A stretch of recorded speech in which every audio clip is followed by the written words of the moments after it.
relationship of the Noahide laws to national and international politics.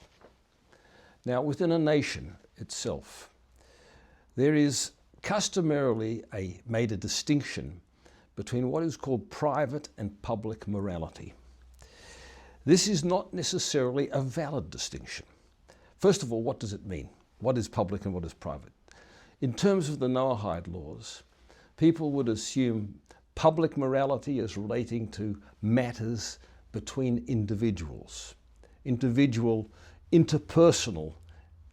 interactions, such as the prohibitions of theft, killing, the requirement for justice, and so on and so forth. These clearly relate to interpersonal interactions within the society, and nobody doubts that this is within the province of the state to legislate, because there has to be order.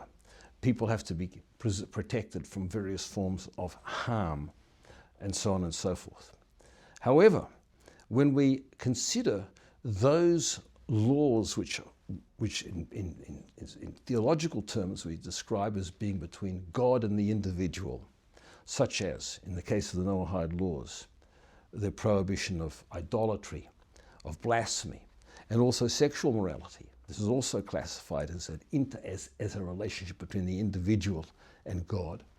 These, it has come to be thought in a certain modern thinking, as lying outside the province of the state. The argument being made that the state should not legislate on matters of private morality. Now, from a Noahide standpoint, this is actually a mistaken view, but it has to be qualified at all events. When I say mistaken, I'll explain in what sense it is mistaken. First of all, the notion that the private morality of a society, the morality of individuals, is their own business, and that the state has no regulatory purpose there, no educational function whatsoever in that area, is a very problematic one. And the reason ultimately there is that when we look at those commandments, those Noahide laws which connect the individual with God, we find that they include first and foremost the prohibition of idolatry, or the matter of belief in God. Now, the belief in God is the foundation for the fulfillment of all of the Noahide laws. Without the sense of a creator, there is no validity, there is no foundation and no validity for all of the laws which have been given to us by that creator. So a society which disregards the private sphere, the sphere of belief, the sphere of respect for the divine, and also the matters of personal sexual morality, which bear very much actually on we call it the Tselem Elokim, on the divine image within the human being, though this is not something which I can go into at this point. All of these affect the human being's relation to God as the lawgiver for all of the Noahide laws, including the interpersonal laws.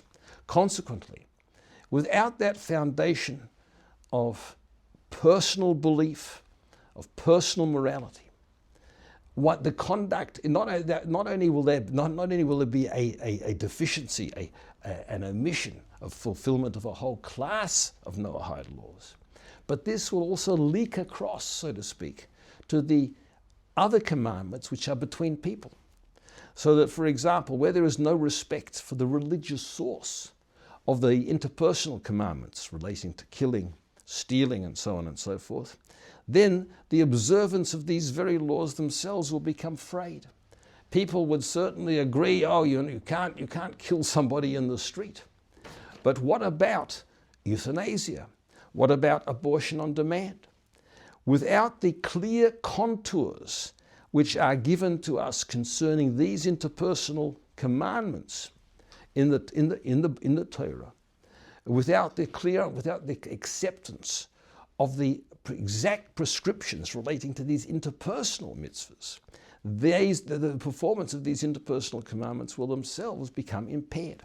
So we see that you cannot separate the relationship of the person to God from the relationship of person to person and the relevant commandments. It all forms one unit.